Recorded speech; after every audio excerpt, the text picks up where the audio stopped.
Hey, you! Yeah, you, the guy watching this video on autoplay while he's doing something else. Look, I'm gonna be honest with you, man. There's something that's been on my mind. I need to tell someone, and look, you're the only one here, so if you could just hear me out for a moment, that would be really great. Is that okay? Yeah? Okay, right then. Here it goes. Handheld gaming's pretty cool, huh?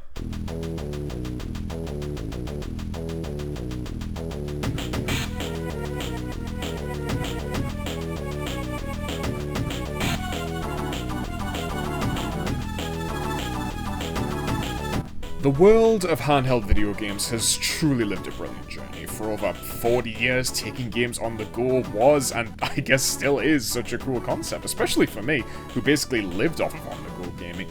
That feeling of taking a game on the go with you while on a long car journey, on the bus, or while trying to sneak in a few extra minutes at school, you couldn't get an experience like that with a console. And yes, I know nowadays we can achieve just that with consoles like the Steam Deck and the Switch, but I'm talking about 2000s on-the-go gaming. I'm talking OG purple Game Boy Advance, no backlight, handheld gaming. Oh yes, that era. Basically what I'm saying is, back in the 2000s, there was no way you were taking home consoles on the go with you.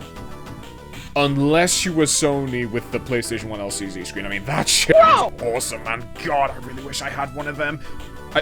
Wait, what does that say?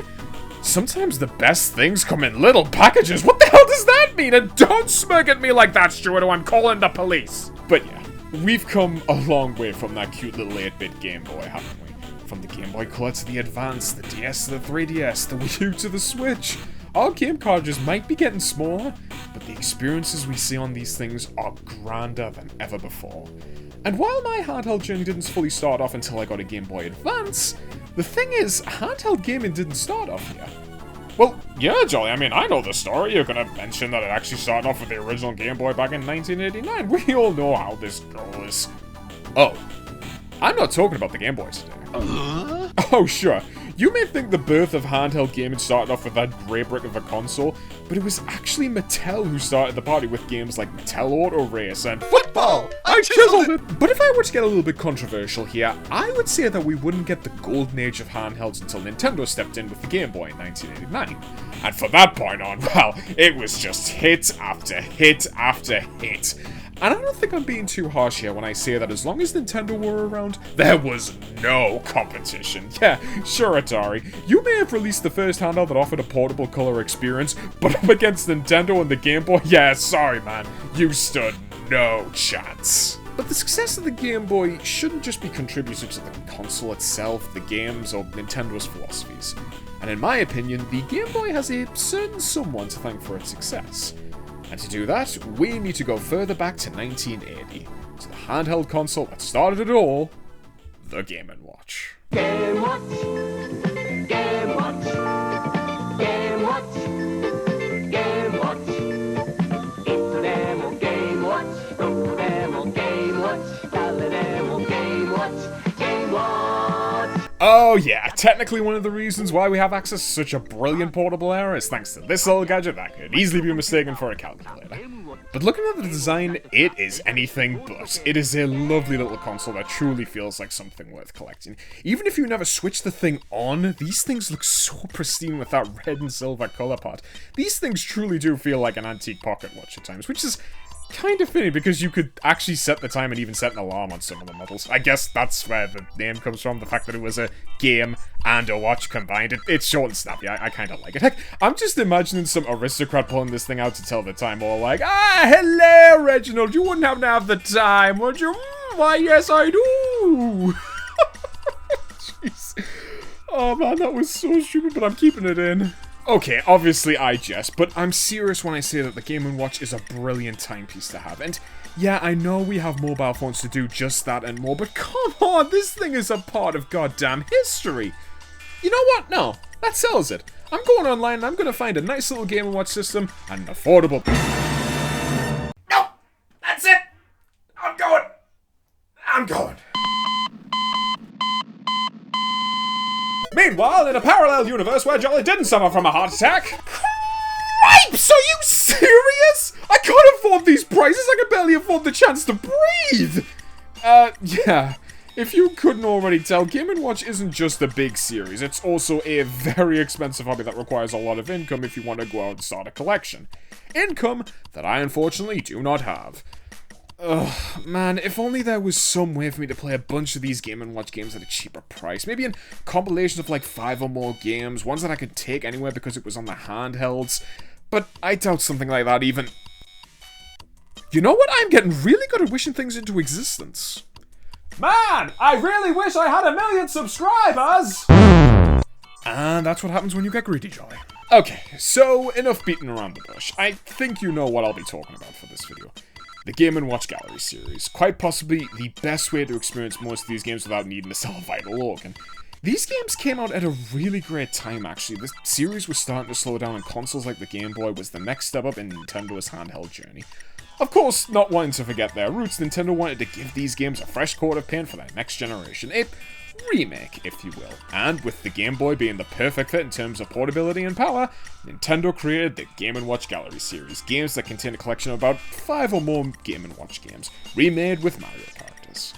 But before I go any further, I think it would be YouTuber malpractice if I didn't at least talk about the man who basically created the brand as we know it, as well as defining handheld experiences. And to do that, again, we will have to go back to 1966, where our good friends at Nintendo weren't making video games at all and were focused on other adventures. And what were those ventures, you were probably wondering / don't care about? Huh. Well, first time for everything, I guess. Yep, Nintendo got their start by making Hanafuda cards, and this wasn't a recent thing either. They've been doing this since 1889, and up until the 1960s, business was healthy. Slight problem though, by the 1960s the playing card market was already a sinking ship, and then Nintendo president at the time, Hiroshi Yamauchi, was in a bit of a jam.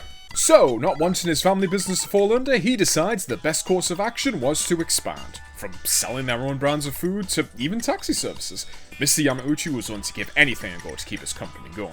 Wow, Joy, that sounds like quite the expansion. So, were they able to recoup their losses and evolve into the Nintendo we know them today? So, should I tell him or are you gonna do it? Bye-bye. Fine, I'll do it myself, you big baby. Yeah, these ventures were also an unfortunate flop, and Nintendo was already in dire straits as it is. And you have to remember, this was 1960s Nintendo. This isn't like 2012 where Nintendo could shrug off the Wii U's losses thanks to the generosity of the late great Satoru Iwata, taking a massive pay cut. If they fell under, yeah, it was lights out for the big N. This obviously leaves Yamauchi in a bit of a panic. He most likely knew that the new direction to go in was toys, but he needed a big seller and fast.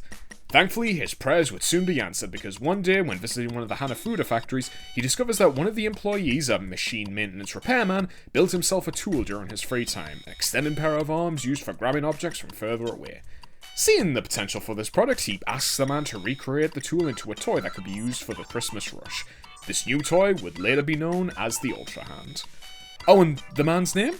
Why, none other than the late, great Gunpei Yokoi. And yeah, after his success with the Ultra Hand, Yokoi would continue to fire on all cylinders with other toy ideas, including the 10 billion barrel puzzle, a cute little remote control vacuum cleaner called Chiri Tori, an electronic indoor batting machine, and even a novelty toy known as the Love Tester. But it didn't stop there for Mr. Yokoi, because by 1974, Nintendo was ready to expand again by diving into the video game market. And Yokoi saw an opportunity when one night on the Shinkansen bullet train, he noticed a bored businessman playing with a calculator. I first came up with the idea for the Game & Watch while riding the Shinkansen. I saw the salarymen trying to pass the time by fiddling with their calculators and thought to myself, what about a small game console you could kill time with? That was the very first seed of the Game & Watch concept. However, at the time, I didn't consider it an especially amazing idea on its own, so I just put it in the back of my mind where I could mull it over later. And from that night on, an idea was born, a portable device that you could play games on while also being able to tell the time. This was the idea that Yokoi had that fateful night on the bullet train, an idea that we would later come to know as the Game & Watch. And in April of 1980, the first game in the series, titled Ball, was created and released. And over the course of 11 years? Holy crap, these things were still going on after a decade? Christ, I just feel sorry for the Wii U. The poor thing barely lasted 5 years before the Nintendo Switch had to put it out of its misery. It's a double Yoshi explosion. But yeah, Over the course of 11 years, 60 games were made, spanning over 10 series, starting off with Ball in 1980 before ending with Mario the Juggler in 1991. There's a lot of games to cover, and while I won't be able to cover them all, mainly because some games are based on copyrighted characters, thankfully the Gallery series offers a lot of unique games with each installment, and sure you'll see a lot of repeats, but if you own the entire series, the Gallery collection should cover around, I want to say, 80% of it. So if this is a series that you want to experience, then these games right here are the easiest and cheapest way to do so. And, well, I mean, I did call this video Jolly's Game & Watch Gallery Marathon for a reason, because I'll be going through all the games experience and everything they have to offer, so let's not waste any more time with silly one-off jokes. Let's kick off this little marathon. And to do that, you'd think I'd start off with Game & Watch Gallery 1, right? I mean, that was the one we all got, it was the first game to recreate the Game & Watch classics with Mario characters, so I should probably start off with that one, right?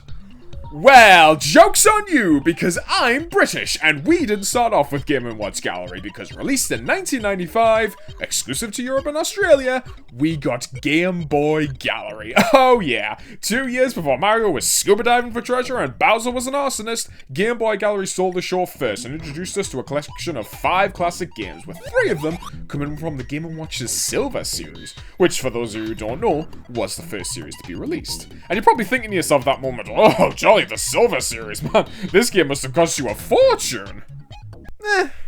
Not really. Wait, hold on, do I really need to explain what you have to do for Ball?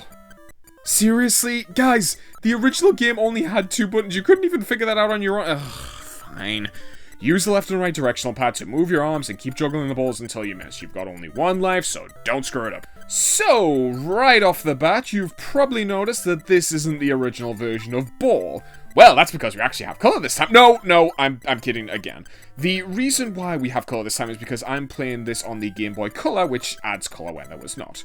So, what I actually mean by this is that while you are playing the exact same game as the original Game & Watch version, we're on the Game Boy now. Which means that we now have sprite animations as opposed to everything just being stuck on an LCD screen with individual LCD segments. Sure, it's not mind-blowing, but it adds a little bit of flair to these old games. I mean, you've got the circus performers in the background and the unique animation of a knockoff Pinocchio looking ever so embarrassed when he fails the minigame. Is it necessary? No, but it's cute, and if you don't like it, stick your head in a freezer. Ah, I just got over my cold, too. I'll be right back. God damn it, you stupid frickin'... Next game is Vermin. Bonk the moles before they eat your turnips. And can I just say that this guy has the worst mole problem I have ever seen? I mean, these guys just don't stop coming. Christ, dude. Just buy some mole repellent or buy some mole killer and be done with the blind bugger. So, you know what? Better yet, go full Hitman and blow them out with explosives. Anything's better than standing at hours at a time, bonking moles with your hammer and your freaking noodle arms. Game number 3 is Flagman. Ooh, this one sounds new. I've actually never played this one before. Alright, game, what have you got for me this time? Oh, it's just Simon Says, copy the numbers the character shows. The more points you get, the more numbers you have to remember. Yeah, I spent the least amount of time on this game, getting only 11 points before I couldn't remember anymore. Look, it's not the fault of the game, okay? It's just I'm not very good with memory games. And by the time I reach having to remember, like, more than 10 numbers, my brain just shuts down and I give up. Look, I have confidence issues, okay? But if I were to say something nice about this game, it's that the game has been redesigned to make sense on a Game Boy D-pad. You see, the original version had 4 buttons, and each number corresponds to one of the character's limbs. 1 and 2 were his arms, and 3 and 4 were his legs. The Game Boy, however, had only a D-pad A, B, start and select button. So Nintendo, in their effortless wisdom, decided to redesign it so that the numbers are held out in the direction of the D-pad. So 1 is held upwards, so you press up. 4 is held to the left, so you press left, etc, etc. It's a nice change that I didn't notice and one that helps my brain, so thank you, Nintendo. And you know what? I'm gonna give you a few bonus points for the pirate theme as well. Game number 4 is Manhole. Stop the pedestrians from falling into the sewers. And at the risk of making a dumb joke, what a crappy job this is. I mean, you've got this guy whose job it is to make sure that no one falls into the sewers, and he isn't even given a harness or something to stay stuck to the walls. No, he's just hanging on for dear life, stopping these people from getting wet. Probably giving himself really bad neck pain as well. But do the pedestrians care? No, do they, Spuds? I'm also pretty sure that they're flipping them off as well. And no, you know what? Screw that. You guys can drown for all I care. I quit this crappy job. The final game for Game Boy Gallery is a personal favourite of mine, Cement Factory. Probably the most complicated out of the lot. Using a very unsafe elevator system, pull the levers to transfer the cement into the trucks at the bottom. I really do like this game because it's more than just pressing buttons. You're kind of doing a little bit of platforming while managing the cement levels, making sure they don't overflow. I really do like it. In the Game & Watch Gallery 4 version, but you have to remember, in this version, you are playing the original, warts and all, and let me tell you, the wart on this game makes it really hard for me to recommend. Why is that? Because, exclusive to the classic version of this game, if you try to get on an elevator without it being on the same level as you plummet harder than Wile E. Coyote, and you lose a life. Yes, even if there's a platform below you, when you take the plunge, well, tough luck, old chap, you're breaking every bone in your body when you hit the goddamn ground. Also, another reason why I prefer Game & Watch Gallery 4's version is that the platforms don't blip in and out of existence, they slowly ascend and descend, meaning I know exactly when to hop on and when to wait for the next one. I mean, you'll see it in this gameplay here, I just get the rug pulled from underneath me so many times by either going too quickly or I'm just a millisecond too late. Oh, I'm sorry guys.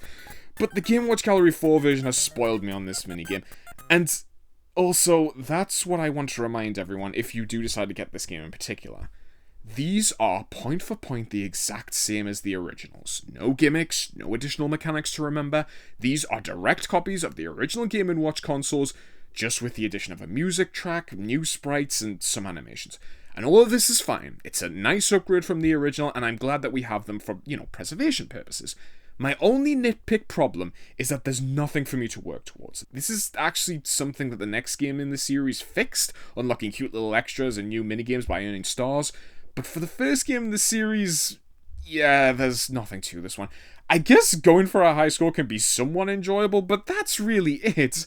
And if I'm going to be honest with you, what does that get me? Oh, bragging rights? Oh, whoop-de-doo, I got a score of 483 on Game Boy Gallery Vermin. Ugh, look out, jolly, the ladies are going to want a piece of that action. Now, before anyone wants to kill me, I just want you to hear me out for a sec. What I've said here does not mean that the original consoles are bad games. I mean, first and foremost, they're a part of history. And secondly, I'm not going to rag on Nintendo and say that this little series is dated or something stupid like that.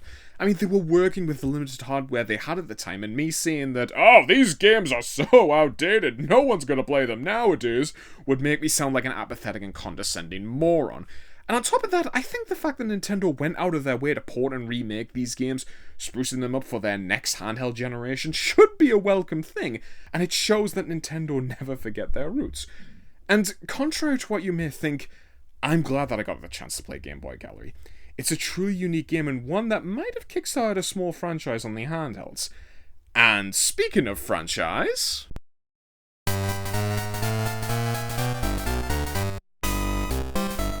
oh yeah, this is happening. Game & Watch Gallery. Now this is the true start of the series. To me, Game & Watch Gallery was probably the best way to bring the old Game & Watch games to the current handhelds at the time. Essentially, do what Game Boy Gallery did, but this time, do it better. Bring in a fresh lineup of Game & Watch games as well as a few recognizable characters for the players to control. Alright then, first game, we've got Manhole again from Game Boy Gallery, but this time it's actually the Game & Watch original. Gameplay-wise, it's exactly the same as Game Boy Gallery. I mean, I don't really want to spend too much time talking about it because I feel like I covered everything in Game Boy Gallery version. So let's move on to Modern. And in my opinion, it's just the better version. And I say it's better because of the fact that it has more strategy to it. For this one, you're playing as Yoshi, who holds up platforms using his tongue. Oh, jeez, Yoshi. Look, man, there's no need for that. I mean, do you have any idea what kind of germs are on those platforms? And even if they were sparkling clean, one portly Italian plumber or 100-pound baby gorilla is going to put your tongue strength to the test. Huh. Saying that, though, it's probably a whole lot less painful than... Anyway, so, a few of the main differences with this game compared to the original comes from the fact that the platforms stay raised without Yoshi needing to support it, as well as the fact that if someone does step on it without Yoshi's support, it's not an instant miss because the character makes it across no problem, but the platform still falls. Another thing that I really like is that you have a few milliseconds of time to save someone if they start to fall, meaning that you actually can get some really nail-biting close calls. You can also alleviate some of the stress by pre-raising the platforms, ready to save one character even if you can't make it. Like I said, there's a lot more strategy to this game, which is good because it means I don't have to spam spin my D-pad when things get heated. Speaking of heated, Fire is up next, another classic and one that a lot of you should recognize. I mean, it was at least popular enough to get a stage in Super Smash Bros. Brawl. I mean, it should be recognizable. The classic version has 2 Mr. Game & Watch firemen saving hundreds of Mr. Game & Watches from a burning building. And to do that, they bounced them straight into the ambulance. Oh god. I mean, kudos to them, I guess. I mean, they did go above and beyond to save the Mr. Game & Watches from the burning building and all, but why are civilians risking their lives by jumping out of the building? I mean, what if the firemen miss? Ugh, if so, there's going to be a messy smudge on the ground in a minute, let me tell you. Meanwhile, the modern version of this game has Mario and Luigi saving an endless amount of Toads, Yoshis, and DK Juniors from Peach's castle after someone burnt Mario's cake, I don't know. So, something you should know about this game is that exclusive to the modern version, the friends that you have to save aren't just cosmetic. They actually fall at different speeds and have more or less bounce depending on what the character is. So, while Toad gets some gnarly air after being bounced, Donkey Kong Jr.'s barely offer any bounce and plummet like a hairy rock. So, yeah, essentially a Kiwi. You know what? I don't know why I wrote that. I thought it was kind of funny, like, you know, hairy rock, like I was trying to think of, you know, a good fruit to compare Donkey Kong Jr. to, and all I could think of was a kiwi, because kiwis are hairy. I don't know, I'm stupid. Oh, thank you, Peach. You blew us a heart and it recovered our misses. That's very kind of you. Now, could you do us a bit of a favor and please call the fire department? I don't want to be held responsible for missing a Yoshi or a baby gorilla and seeing what comes out if you, catch my drift. Next up is Octopus, and in the classic version of this game, 3 Mr. Game & Watches are diving for treasure that's being guarded by the titular Octopus. Avoid his tentacles while they're fully extended. Now, I need to tell everyone something before we continue. I'm not very good at Octopus, and it's probably one of my weaker games. I don't know why, but I just can't seem to get a good score on this one. My problem, though, is that I always seem to get caught in an inescapable trap whenever I'm trying to get the treasure. I mean, just look at this clip here. I mean, I see the tentacles extend, but I can't move anywhere because the second tentacle on the left is already extended. So I panic, move out of the way, but of course it doesn't work. Look, I think it's just because I get a little bit too greedy. Look, I've just accepted the fact that I won't get a good score on this game. Look, I'm not gonna lie awake at night wishing I was better at this game. I'm just gonna move on to the modern version, which has our favourite plumber diving for treasure this time, accompanied by Princess Peach. It's the same game, just with one caveat that might make or break it for you. Like with Classic, you're still collecting treasure, but the caveat with Modern is that the more Mario holds in his sack, the slower he moves. And if you decide to fill up on a lot of treasure, well then your speed may as well be nigh on lethargic. But okay, you've decided to pig out on a lot of treasure because you know for a fact that bringing back more means more bonus points for you. Okay, buddy, fine by me. You obviously like to live dangerously. So, you have your treasure and you're on your way back to the board with the speed as slow as a Snorlax. Just cross your fingers and hope that the octopus doesn't grab you. For me, though, this is one of the reasons why I like to play it safe. And if you're like me, you're obviously worried that you're going to get caught in an inescapable trap. Well, my trick is that you can actually press the B button to have Mario throw his sack, which stops the octopus's tentacles from grabbing you, at the cost of, you know, forfeiting all your collected treasure. This is a brilliant change that actually nullifies all my grievances that I had with Classic. Modern spices things up with this nice risk and reward system for those who want to rack up points quickly, but at the cost of leaving yourself more open because of, you know, Mario's slow speed. Still doesn't mean I'm good at it, though. Look, I may have gotten a better score on Modern than I did Classic, but I'm gonna be honest, I still suck at both of them. And as I lose my last life, Peach can do nothing but sit there apathetically and say to herself, "Well, he's dead. I wonder if that Prince Haru guy is still available." Our final game for Game & Watch Gallery 1 is a very unique one to say the least. Oil Panic has us controlling Station Helper as he catches oil dripping from the ceiling before dumping it into a giant barrel his boss is holding. Don't let the oil drip onto the floor and don't let the bucket spill over, because if it does, the oil will most likely catch fire onto open flames. Dude, I'm sorry, but whatever this job is paying you clearly ain't worth it. Firstly, how has this place not been shut down? The health and safety precautions are in the toilet and your boss doesn't decide to just, oh, I don't know, shut the place down? No, don't be stupid, we're gonna continue business as usual and put the poor guy at risk of dying in a fiery explosion. At the very least, the modern version makes a little bit more sense. Do you remember earlier on in this video when I said 2 years before Mario was scuba diving for treasure and Bowser was an arsonist? Yeah, I wasn't kidding. Because in Modern, Bowser is purposely dripping oil into the castle, trying to start a fire. So, controlling Mario, you gotta dispose of the oil by having Yoshi eat it. Guys, is petroleum oil deadly to dinosaurs? Actually, no, you know what? Don't bother answering that. That's not important. Yoshi's a cartoon dinosaur, the kid can do whatever he wants. The main difference with Modern, however, is that Mario has realized something that Station Helper never knew, in that he has 2 arms, so he decides to use 2 buckets to catch oil. Which is a nice addition because it means you can still catch oil even if 1 bucket is full. And when things get hectic, yeah, you'll be glad that you can catch a maximum of 6 drops of oil. Plus, as a really forgiving feature, Yoshi doesn't have to be on the very end of the platform before you can dump the oil. So long as Yoshi is facing where the dumped oil is, he'll just the oil from a distance. I mean, it's a real lifesaver, and one that offers a little bit of necessary leeway to the player. Also, while doing research for this video, I actually discovered a secret mechanic that I never knew about until now. So if you would fill up both buckets to full and then dump them rapidly into Yoshi's mouth when he's on the very edge of the platform, you'll notice he blows a fireball. That fireball turns into a block, and if you can manage to create 4 of them without getting a miss, you can earn a big bonus depending on which side you create the blocks on. So, the right side releases coins for bonus points, while the left side has Yoshi climb the blocks and blast Bowser away, Team Rocket style with one of 4 animations. Spinning a fireball, throwing an egg, spinning watermelon seeds, or whipping his piece out. And with that, that's all the games from Game & Watch Gallery 1. Yeah, definitely more engaging than Game Boy Gallery in my opinion. Am I a little biased because this game has Mario characters? Maybe, but in my opinion, the modernized versions of these games as well as the challenge to 5-star all the minigames is a great incentive to give this game a go and a perfect blueprint for a sequel. Well, funny I should say that because that's where Game & Watch Gallery 2 comes in, this time with 5 whole minigames. Oh, pump the brakes, Nintendo. I'm a very weak-hearted man. So, let's give them a whirl.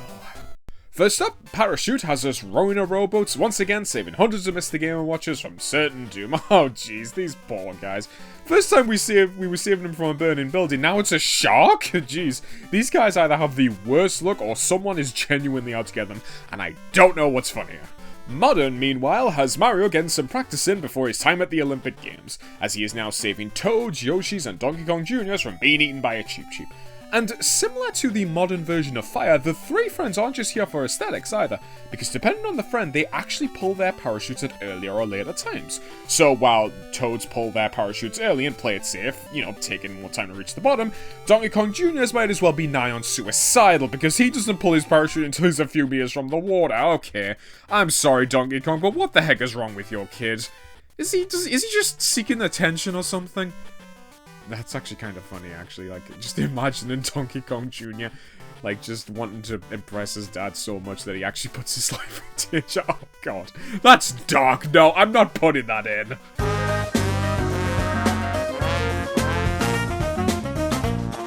That's not the only difference, though, because I discovered that in the modern version, if a character falls on the Cheep Cheep, it will actually bounce the character back up a little bit, giving you some time to save another friend.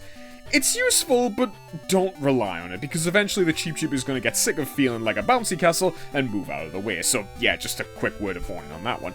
Oh, and one last thing, guys, if you see 3 eggs flying towards you and a boo pops out, don't collect it, followed by the bomb. Big mistake. Hold on to your hats, folks. Helmet is up next, and we gotta get the workers to the shed on the other side of the construction site while avoiding... Huh, the weather didn't mention anything about raining buckets, hammers, and screwdrivers? Oh, well, should be easy to avoid as long as you're not an impatient idiot. Like me. Oh, the helmet didn't work! The modern version of the game makes a little bit more sense. Here, a Koopa Paratrooper is dropping hammers on Mario this time, and like with Classic, avoid giving Mario a head concussion. In Modern, though, you can actually earn bonus points by pressing the switch and collecting the coins. It's a nice way of earning that high score a little bit quicker, but if it were up to me, I just make a break for the door when it opens. Also, not sure if anyone finds this interesting, but this version of Helmet has 3 levels that increase in difficulty, reaching 500 points once you access a different level that has a Shy Guy dropping spike balls and cannons that also redirect them, throwing you off guard a little bit. While Area 3 is arguably the trickiest one with thwomps and potaboos to avoid. Yeah, the 3rd area ain't gonna throw you any easy balls, guys. Chef is Game 3 and it has us juggling food. Don't let a piece of food drop on the floor, you'll lose a life, and most likely you're licensed to cook food ever again. Fear not, however, because the cat can assist you and keep a hold of the far left piece of food for you while you deal with the other 2. Now, for those of you who are going to start asking questions like, why does the chef have to cook food this way? No idea. What I want to know is why he doesn't just duplicate himself to help with the juggling. Modern, however, throws all that in the bin and completely ramps the game for the better, in my opinion. Peach is now the one flipping, and instead of trying to keep the items in the air, she instead needs to cook them and allow the Yoshi to eat them, so that he can lay an egg, which births another Yoshi, so that Yoshi can grow up and repeat the cycle. It's the circle of life! Just don't feed Yoshi any burnt food, because if you do, the poor guy reverses aging for some reason and turns back into a baby. My god, I think someone rewired Yoshi's metabolism incorrectly if the guy de-ages when he eats burnt food. Ugh, if that's the case, don't give him anything undercooked or raw. Poor guy's gonna age faster than Walter Donovan in The Last Crusade. Our next game might sound a bit familiar to you. Yep, it's Vermin again from Game Boy Gallery. Man, these Moors don't give up, do they? Even after I wiped out their entire species. I won't be going over the classic version of this game. I already went over that during the Game Boy Gallery version. So let's move on to the modern version, and wow, let me tell you, the modern version of Vermin is so drastically different. For starters, with Modern, we're playing as Yoshi, bonking Shy Guys, Koopa Troopers, and Boos before they smash the eggs. But this time the minigame has depth, both in terms of strategy and literally, because instead of just moving left and right, we're going round in a circle. And unlike Classic, in this version, we don't have multiple lives. Instead, think of each egg as having 3 hit points. And if those sneaky Shy Guys or conniving Koopas manage to break the egg 3 times, that's it, game over. It's a fairly straightforward game that gets really hectic the faster it goes on. That coupled with the fact that enemies travel at different speeds, and Boos that won't advance on you if you're looking at them, meaning that if you want to give them a good bonking, you'll have to look away from them first, and just wait for them to get into hammer range. Don't worry though, it'll all be worth it when he lets his guard down. Aha!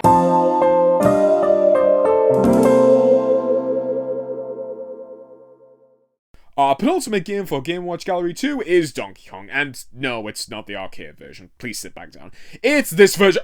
Oh my god, what the hell happened to Game & Watch Donkey Kong? It's not supposed to look like this! And for those of you who have no idea what I'm talking about, well, I mean, you have eyes, don't you? I mean, just look at the screen. Does it not look a little... what's the word? Squished to anyone? No? Alright then, I guess I'm supposed to break it down then.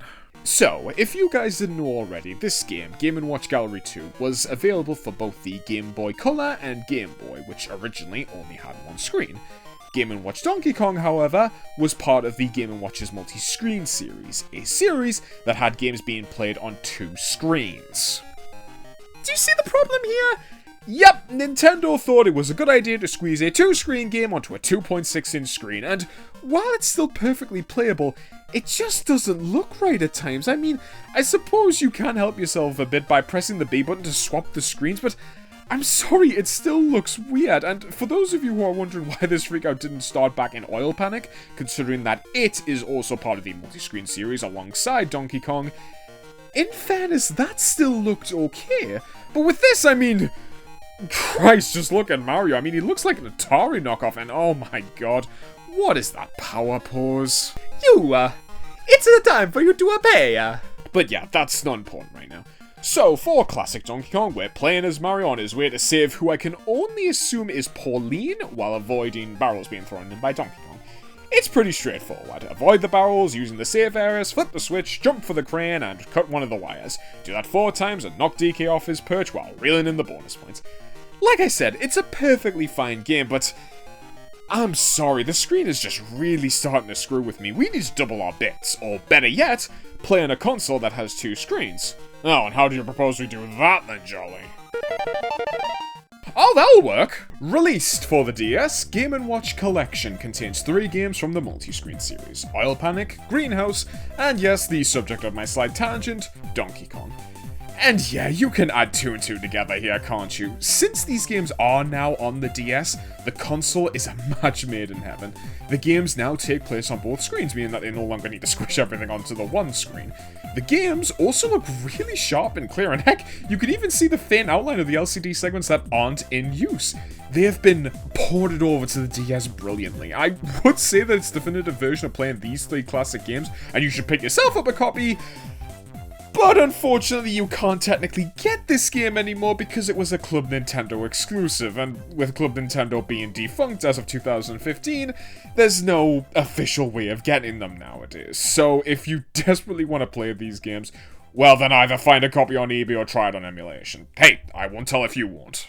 Moving on over to Modern, and oh yeah, that's much better. Once again, playing as Mario, we're saving Peach this time from Donkey Kong. And as usual, I find the modern version more engaging than the classic. I think it's the little things that help keep this game engaging for me. As an example, these platforms here can be grabbed from below to avoid barrels, but holding onto them for too long and the platform disappears. That's all well and good, but then you realize that you actually do need those platforms to make it to the end and score bonus points. So you need to be focused on what you're doing as well as where the barrels are. And when all is said and done, flip the switch, make it to the end, and do it all again until your lives run out. And hey, similar to Helmet from earlier, there are multiple stages to this game. Unfortunately, there's not really a gameplay difference to them, they're mostly cosmetic.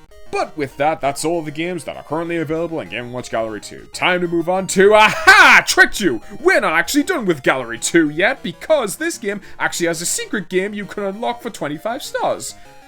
Which I've already done, no problem. I mean, yeah, don't get me wrong, it sounds daunting at first, but that's where the fun came from for me.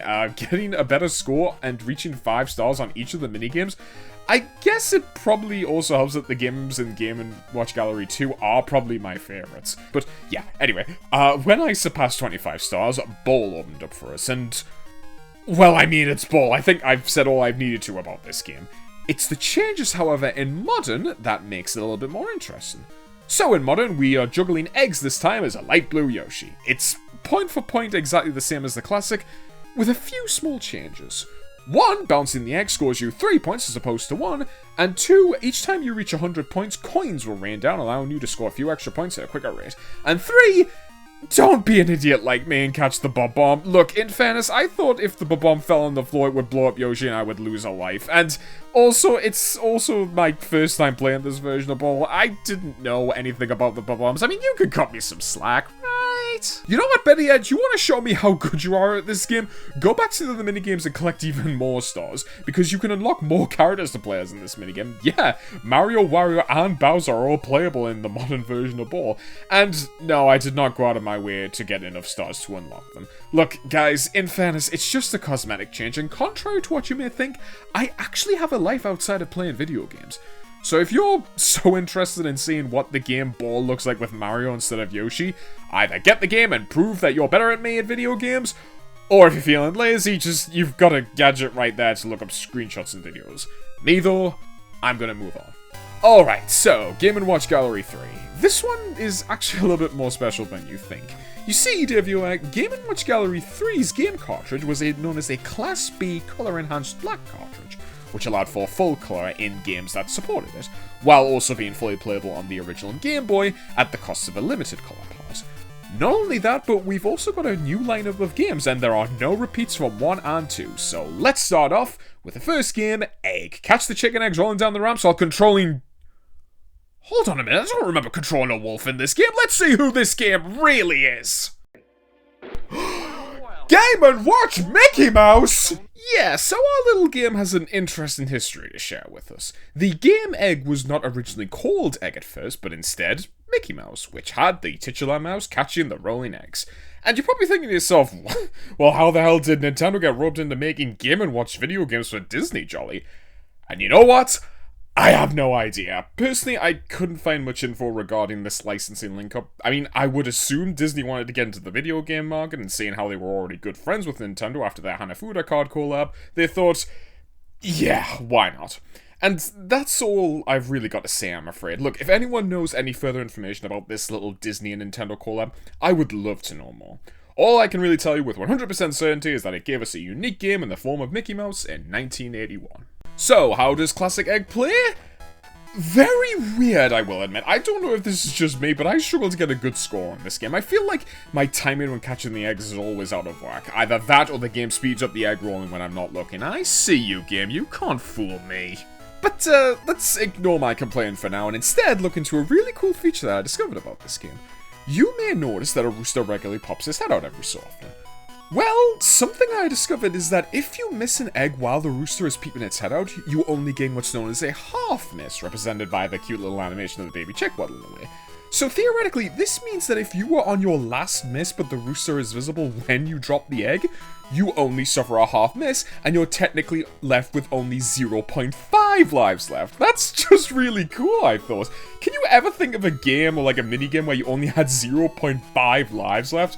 Yeah, I sure as hell can't, but it's a nice system that shows that these games are getting more dynamic and more complex. And yeah, I welcome that. Meanwhile, Modern Egg has us controlling another light blue Yoshi. Not sure if it's the same one from Modern Ball, don't ask. Eating cookies as they roll down the conveyor belt. But like with many modern games, there's always a new gimmick to master, and Egg is no different. You see, you can choose to eat the cookie almost immediately and play it safe. That's all well and good. But the more experienced players will allow the cookie to roll further so that it bakes until turning golden brown. And why would they do that?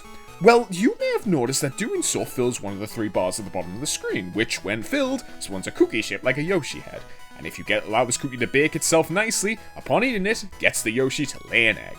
Now, if you manage to get the Yoshi to lay 3 eggs without missing, the 3rd egg births a baby Yoshi, and, pro tip from your best friend Jolly here, you will want to make sure that you do this as often as you can, because it can help to eat some of the cookies that roll down one lane, allowing you to focus on the other lanes. If you couldn't already tell, this is another one of my personal favourites. It's got a great gimmick for fast high score grinding, and it's one that keeps my attention. Definitely a top 5 for me. Greenhouse is next, and for Classic, we play as one of Nintendo's oldest playable protagonists. Ladies and gentlemen, allow me to introduce you to Stanley the Bugman, who starred in a whopping 2 whole games over the past 40 years. This game, Greenhouse, and Donkey Kong 3, with his last appearance being stuck to a spirit cameo in Super Smash Bros. Ultimate.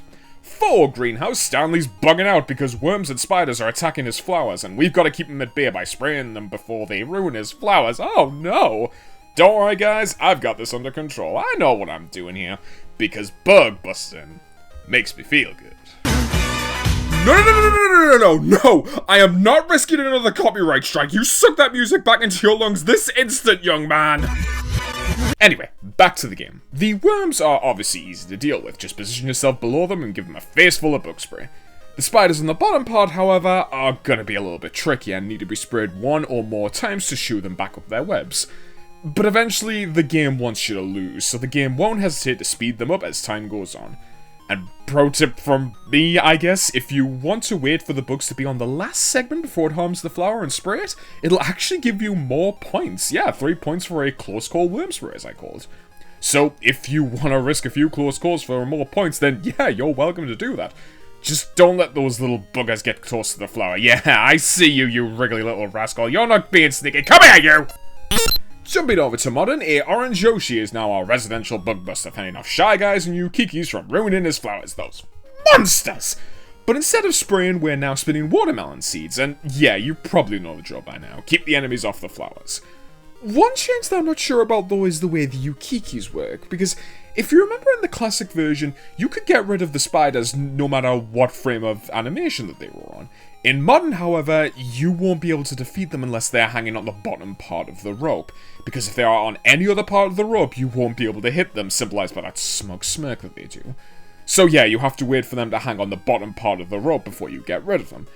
But there is something that can help you, and if you play this game the same way I do, you'll be constantly collecting watermelons, because collecting 10 of them without getting a miss turns your spit into fire breath, allowing you to burn the ropes and any Yukiki unlucky enough to still be hanging on. Man, these Yoshis in these games are not messing around. Game 3, Turtle Bridge, is a unique one for me because it's actually one that I don't have a lot of experience with. And it shows, apparently.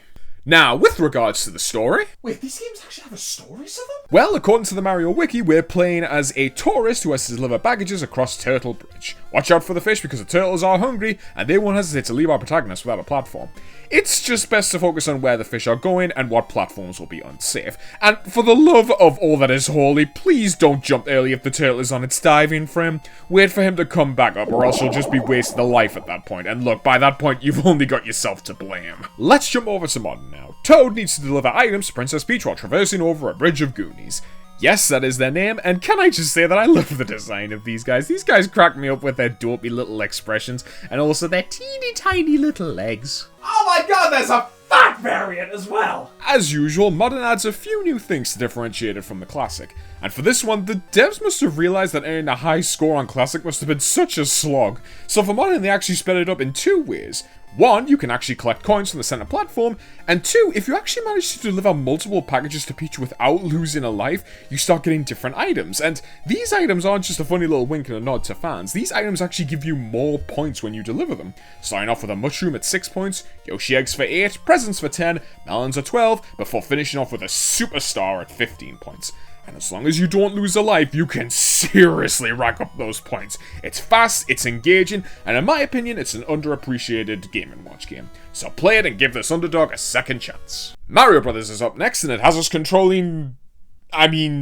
take a wild guess. And fun little fact about this game, this was actually the first time Luigi made an appearance in a video game.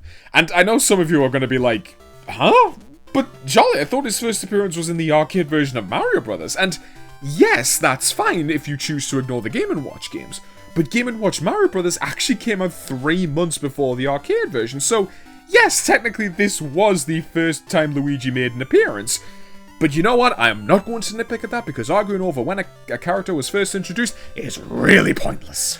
So, a little bit of background before we go any further. The way the original worked was that the left side of the screen showed Luigi's side, while the right side of the screen showed Mario's. And to control them, you use the buttons on either side of the console. Whereas in Game & Watch Gallery 3, you use the up and down on the D-pad to control Luigi, and A and B to ascend and descend Mario. And while it's perfectly fine on its own, I've got the funny feeling that this game was actually designed for 2 players. Okay, yes, I know this sounds really dumb, but hear me out. I mean, think about it. You and a buddy sitting down and working together to earn a high score, that just sounds really cool to me. Heck, if I had this console when it first came out, I guarantee you that this game would have gotten a lot of views out of me and my brother during long car journeys. It's really fun and gets really tense when things start speeding up. For Modern though, it's more or less the same. Control a more detailed Mario and Luigi packing cakes this time. All while Bowser does this funny little 2-frame animation dance.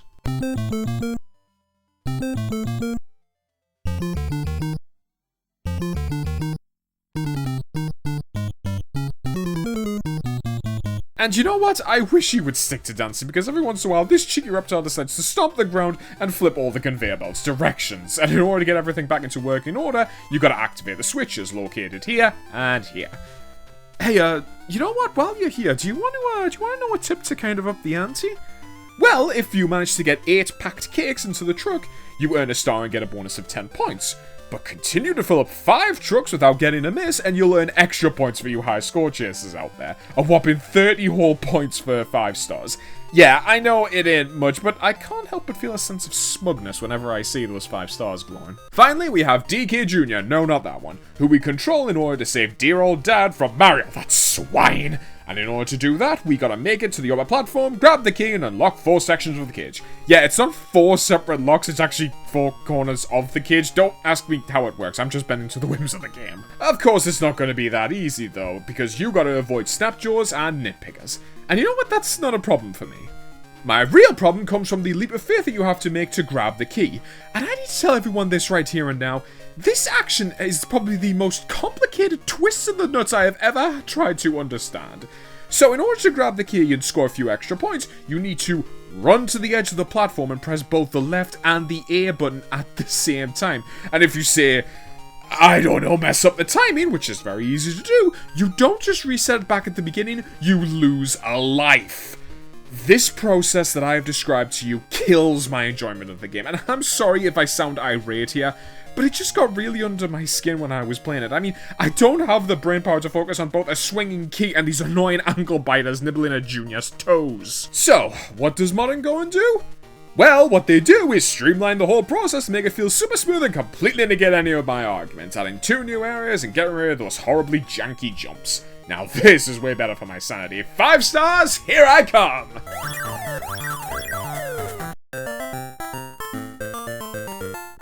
Let's move on. Okay, so these last 5 games we have for Game & Watch Gallery 3 are locked behind star requirements, again similar to the previous game. And to unlock all of them, we gotta get 50 stars. Yeah, not the easiest thing in the world, considering that you need 1,000 points to get all 5 in one game, and on some of these games that might as well be more of a test of patience than anything. But I won't lie, it was kind of worth it, because exclusive to Game & Watch Gallery 3, we have some unique games that would never show up elsewhere. Just a word of warning though, these games do not contain a modern remake. When you unlock these games, they are all the classic versions. But hey, I did say they were unique, so let's give them a spin. First game.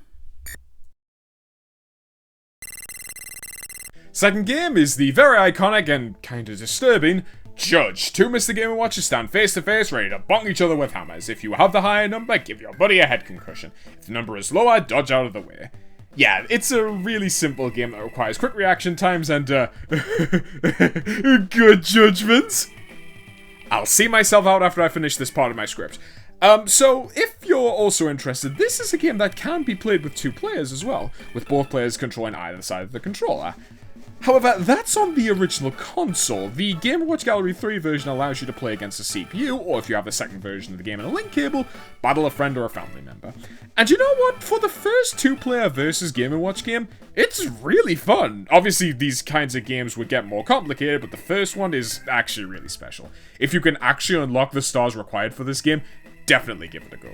Next is Lion. Control 2 lion tamers and stop the lions from escaping. Up and down controls the left ringleader, and the A and B controls the right. I will say though, this is the first time I've played this game, and I don't know if it's just me, but the lions love to dip and dodge in different areas of the cage and throw me off. You need to stay on the ball if you want to get a good score. But if you wanted, I suppose you could also get a friend involved and get them to help you. Yeah, okay, Game & Watch Gallery 3, you may think that this game's only for 1 player, but joke's on you because the Game & Watch consoles were big enough for 2 people to hold. So, yeah! Next up is Spitball Sparky. That one sounds new to me.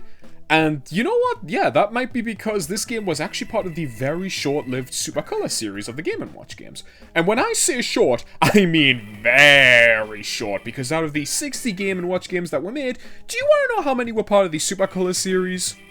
2. Yes, Axel, 2. Spitball Sparky and Crab Grab. Although, a fun fact that I learned about this short-lived series was the reason why they were labelled with the Super Color branding. The reason being was because this series in particular used blocks of colours for the backgrounds. Yeah, for those of you who haven't already noticed, if you have another look at any other Game & Watch game console outside of the Super Color series, you should notice that the backgrounds were completely blank, while everything else was positioned on an upper layer, giving the game some depth. The Super Color series, however, adds in a coloured background. And that's basically it. It didn't really add much on top of that. These games play more or less the same to any of the other games. I get the feeling that Spitball Sparky was added into Game & Watch Gallery 3 because it was on the Game Boy Color and Nintendo wanted to show off what the new handheld could do at the time. That being to show coloured sprites on the handheld. But I won't knock Spitball Sparky for trying something like that. How's the gameplay? Well, it's Breakout, but you can actually control when you fire the ball, and you can also blow the ball back even when it's on Sparky's mouth. I actually quite like this one. It was very different than what I was getting used to, and getting the chance to play a truly unique game like Spitball Sparky is pretty cool, I won't lie. Okay, our true final game for Game & Watch Gallery 3 is Donkey Kong 2. And, yeah, please don't let the name fool you. This game may be called Donkey Kong 2, but it's more akin to Donkey Kong Jr. But, you know, they couldn't call it Donkey Kong Jr. because they already had a Donkey Kong Jr., so they had to call it Donkey Kong 2, and oh, now my brain hurts! So, Donkey Kong 2. Playing as Jr. again, we gotta save Donkey Kong from Mario again. Climb to the top of the stage while collecting the keys, all while avoiding snapjaws and nitpickers like in Donkey Kong Jr. But now, as if the kid's job wasn't already hard enough, he's got to avoid sparks of electricity too, and you call yourself a hero, you disgust me, you vile Italian man! Well, that's all the games for Game & Watch Gallery 3. We're up to our final game now, unfortunately. And while this might be the last one in the series, it went out with a bang. We've moved up to the Game Boy Advance now, which means the classic games look way better. Not to mention that we're getting the most games out of the franchise, as well as the classic games that you can unlock are quite possibly some of the Game & Watch's most obscure. First up, Fire Again. I won't be talking too much about this game, mainly because it's essentially the same game as Game & Watch Gallery 2's, although now they're on the GBA, the console has a little bit more power to show all the unused LCD segments. It's probably something that not a lot of people would care about, but to me, this is actually a welcome addition because I feel like it just adds to the... what's the word? Classicness of these games? Is classicness even a word? No? Well, it was the only one I could think of at the time. And when it comes to modern, well, it's modern fire, nothing more to say here. Except, whoa, those colors, hot damn GBA, how the hell do you make these games look so good? Next up is boxing. Channel your inner little Mac and give your opponent a good old walloping. In Classic, you control an unnamed boxer who needs to whittle his opponent's health to 0 in order to score a KO. You have the ability to aim high and low for punches and can even dodge out of the way of his attacks. And if you manage to deplete your opponent's health to 0 bars, he'll be pushed back and lose 3 health points. Do it again and you'll knock him down, making him lose 5 points of health, with that number going up to 7 for consecutive knockouts. Modern, however, has Luigi taken to the ring and ready to punch up against a Wiggler, Big Boo, and Waluigi. Come on, Luigi, let's see that fancy footwork out there. Yeah, call him Muhammad Ali Luigi. Oh god, I really stretched that joke. For Modern, though, we've gone from a numbered health bar to just hearts. Not sure how I feel about this change. With hearts, rounds go by so quicker, but having hit points means rounds are a little bit more dynamic. Yeah, still don't know what to say about that change, but the game is really fun nonetheless. And of course, it is worth seeing Luigi unless he's in a JoJo stand and pummel Waluigi into submission.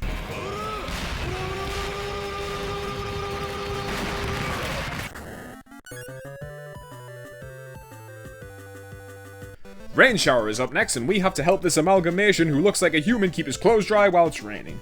Now, if it were up to me, I would just cut my losses and bring all the clothes inside, but nah, that's amateur hour. So do you want to know what this kid does? He decides instead to leave the clothes hanging out, and all he has to do is move the clotheslines back and forth so that the rain doesn't soak them. Weird way of going about it, but hey, you do you, kid. Be warned though, he has 2 sets of lines on either side of his house, so while the top may be safe for a moment, don't forget the bottom half. Meanwhile, in Modern, Mario and the gang are enjoying the summer weather. That is, until Bowser, that repulsive reptile, decides to ruin the fun by throwing paintball balloons at our heroes. Never fear though, because Mario's on the case. Don't worry, princess, I've got you covered. Just call me SpongeBob with Mr. Krabs' first star. There ain't gonna be a single drop on that dress. Not on my watch. Now, those of you watching my gameplay may have noticed the bar in the bottom right corner of the screen. Well, I don't know what this bar is called, but what I do know is that if you're skilled enough to get through the game without getting a miss, you'll fill up this bar with moons that Bowser sometimes drops. Collect 5 and Mario can get some sweet revenge and you can earn additional points.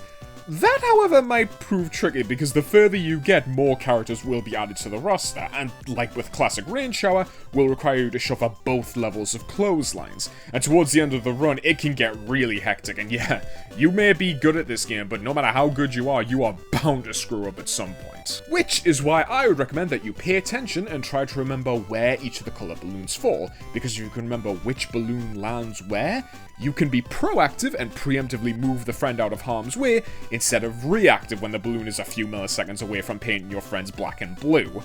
And in case anyone was wondering, yes, if a friend is splashed by a balloon, then they will stay coloured like that until the end of the game. Yeah, sorry about that, Toad. Alright, what's next? Oh, hello again, Cement Factory. It's been a good few minutes since I hated your guts. So, have you wisened up and made yourself less painful to play? Nope, I didn't think so. Shall we try that again? Oh yeah, much better. Working in a cookie factory, Mario's gotta flip those switches to get the cookie batter down to Toad and Yoshi so that they can wrap them for delivery and eat them respectively. And he's gotta move fast because exclusive to Modern, booze will occasionally fill in one of the slots, and you don't want to overfill the tank when that happens. To me, Cement Factory is all about constantly making new plans of action or even swapping them out should the need arise. And that is the main reason why I can't play the classic version. I just get really impatient and I end up slamming my face into the concrete.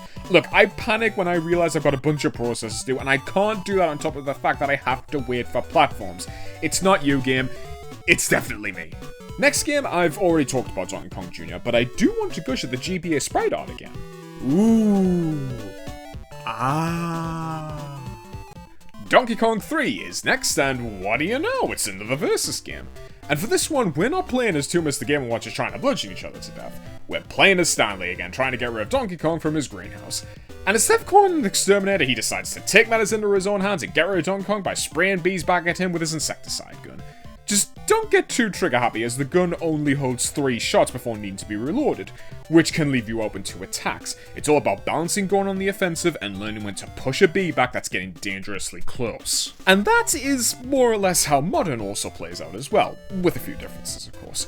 Mario is now the one taking over for Stanley, and both him and Donkey Kong are wearing what I can only describe as a water tank to blow bubbles at a fireball and a boo.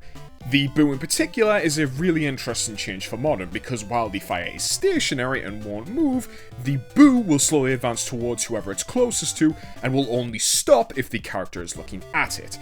This puts a lot of pressure on both sides because if you want to push the boo back, you need to blow a few bubbles at it, but they can't do that without any water, and if they run out, you need to turn your back on the boo to reload. And what's even worse is that these two hazards tend to move up and down as well. So if you blow a bubble thinking that you'll start pushing back the hazard, that's not always going to be a guarantee because it might decide to move out of the way at the very last second. Which, yes, can be very frustrating, but to be honest, I never really cared about that. I'm more bummed out by the fact that I couldn't play this with a friend or my brother. I mean, this game is so much fun and playing against dopey Donkey Kong CPU is only going to be engaging for so long. For our next game, we're back to playing Chef again, but if I'm going to be honest, I don't want to spend too much time talking about this version because I feel like I've already talked about it to death during Game & Watch Gallery 2. But that doesn't mean I won't pass up the chance to play it again. I mean, it's still one of my top 3 favourites. And speaking of favourites, I think it's a favourite for a lot of other people as well, considering the fact it got a fan-made remake. And if I could just have a moment to gush about this version, yes. Yes. Yes! Yes! Led by Bunny Nod and a whole lot of very talented people, Modern Chef is a remake of the game with brilliantly hand-drawn artwork, a redone soundtrack, and a whole lot more. It is straight up the best version of the game that you can download right now and play from itch.io. And yes, I will leave a link in the description. Don't worry your pretty little heads, guys. Uncle Jolly is always here to take care of you. And that's really funny to me because in an older version of my script, I mentioned that the Game & Watch Gallery 4 version was probably my favorite version because of the Game Boy Advance sprite art. Well, Modern Chef just blows that version out of the water. I mean, look, it has a fat baby Yoshi. What's not to love? Our next games, however, are unfortunately all repeats. Mario Bros, Donkey Kong, and Octopus would have been our next 3 games. And yeah, I'm not going to talk about them. Yes, I know, guys, I'm sorry if I disappointed you, but I just didn't want to keep repeating myself with the same old shtick. But, how about a proposition for you? How about I make it up to you by talking about another new game, Fire Attack. And, like with Judge, this is a new game that I've never played before. So when I finally unlocked it by collecting 65 stars, well, let's just say that I flipped over to that game so goddamn fast. For Classic, I believe we're playing as a cowboy, don't quote me on that, as he protects his settlement from attackers. You've got 4 separate areas to watch over, with attackers both throwing torches and even running up to the fort to set fire to it. Lucky for you, then you have your trusty hammer to bonk fire hazards and heads. For Modern, we control Wario as he defends a golden statue of himself from bombs and bullet bills. So yeah, it works exactly the same as the Classic. But now with the added benefit of being able to gain a few extra points by either catching tomatoes being fired, or even collecting eggs laid by Wario's pet hen from Wario Land 2. Oh my god! Now that is a reference I did not expect. Kudos to you, Nintendo. I actually got that reference. Now, would you please care to explain the meaning of this? I mean, I've heard of chicken breast, but this is ridiculous. Good night, everybody! Wow, Jolly, you actually held up your end of the bargain. You did go ahead and review all the Game & Watch games from the collection series. Good on you, man. So, can we go now? No, unfortunately. Not yet. We've still got more games to play. And no, you won't find these on the main game selection menu. So where do you find them? Well, these secret games are actually located in the Gallery Corners Museum section. Yep, what was once an area for you to look at the basic summary of these games can now also be played if you have enough stars. And to unlock the rest, you need a total of 160 stars. And, I don't mean to brag, but you're watching a guy who went ahead and did just that. And let me tell you, getting 160 stars was no easy task. You need to master everything there is about these games. Sure, you can probably handle Modern easy, no problem, maybe even Modern hard, maybe get 5 stars on your first try. But what are you going to do on Classic hard? It was a massive hurdle that I needed to keep chipping away at for this project. Hell, I was naive enough to think I was just going to get this video done before moving on to my Scooby-Doo Classic Creep Capers video last year. But as usual, I bit off more than I could chew, got burnt out, and pushed the video back a year because I didn't realize how much effort had to go into a feat like that. And you know what? I still think it was friggin' worth it, because I got the chance to experience some of the most unique games in this catalogue, and I'm gonna share them with you. Don't you dare say that I don't do anything for you. Before that though, let's get the 2 duplicates out of the way. Manhole, parachute, already talked about them. Next, Tropical Fish has us controlling this guy as he saves his fish from being eaten by his cat. Playing the game though, I thought it was very similar to Fire actually, just replace the fireman with our main man and the ambulance with his fish tank. Mario's Bombs Away is next, and yes, we are unfortunately controlling that Mario. Man, poor guy, first he loses his job as a ringleader, now he's been drafted into the army. Christ, and from what I remember reading during high school, every war was essentially hell on earth. Christ, no one deserves to go through that. Anyway, where was I? Sorry, Mario's Bombs Away.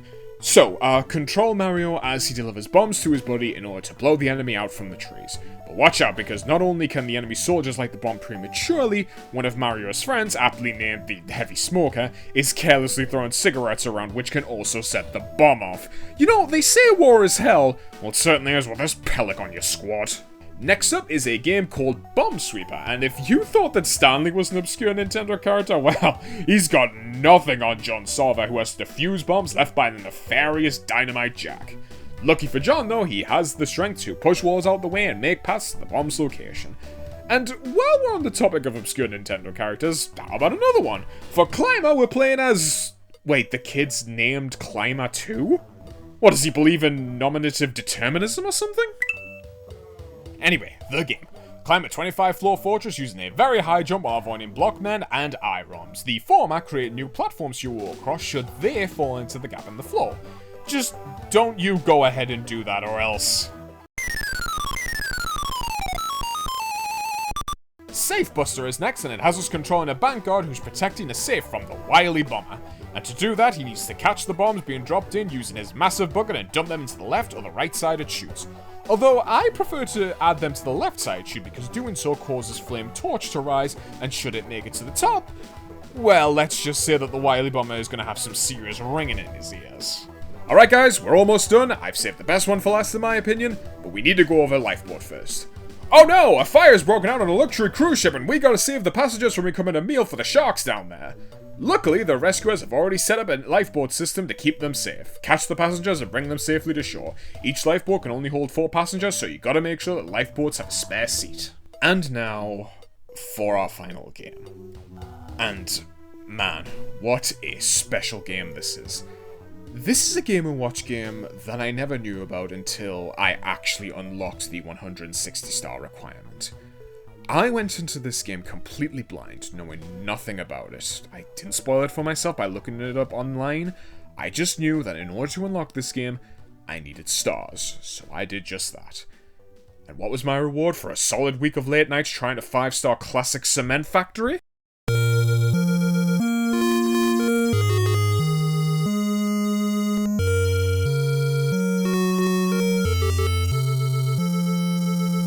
That's right, Game & Watch Zelda. To me, this one feels extremely special in my opinion.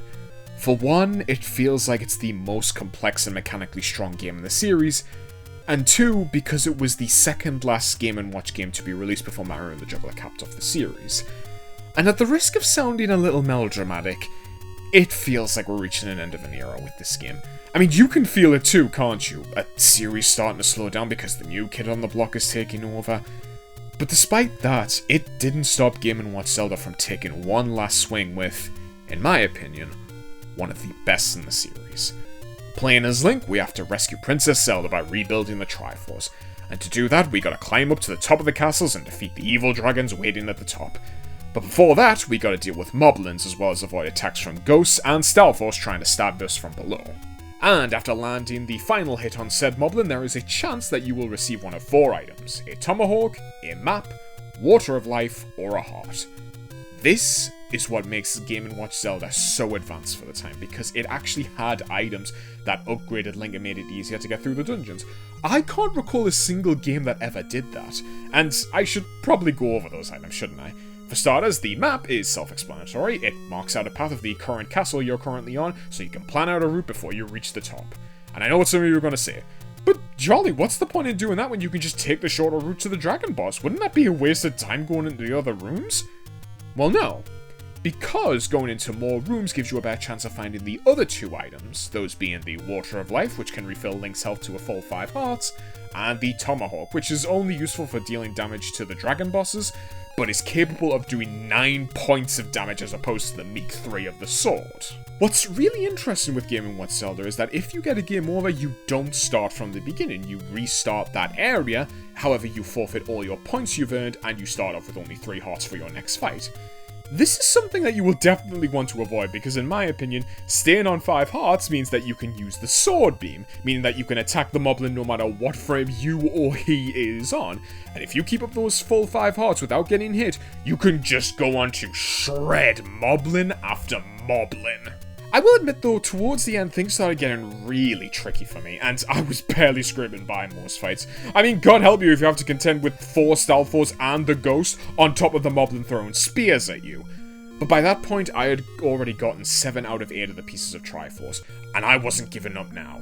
Through perseverance, I landed the final hit on the 8th dragon, reclaimed the Triforce piece, and freed Zelda. Hell yes! This game is awesome. It's brilliant. I just can't think of any other words for it. And the reason why I say it's brilliant is because just how special it is. You have to remember, we started off with Ball in 1980, and over the course of 10 years, the games were getting more and more complex to essentially this. Yes, I know that Mario the Juggler was the last one, but if the series were to end on Game & Watch Zelda, I would have been perfectly fine with that. The series would have been capped off perfectly. And with that, that's all the games from the Game & Watch Gallery series. Man, what a brilliant lineup of games, and influential ones at that. Dare I say it, without these games, we would never have gotten to where we are today when it comes to handheld consoles. And all that wouldn't have been possible without the ingenuity of Gunpei Yokoi. But what was left for him? Surely his ingenuity didn't just end with the Game & Watch, right? Well, no, of course not, because in 1989, Yokoi would later go on to create the original Game Boy. And by that point, he had single-handedly cemented Nintendo as the definitive handheld console developer.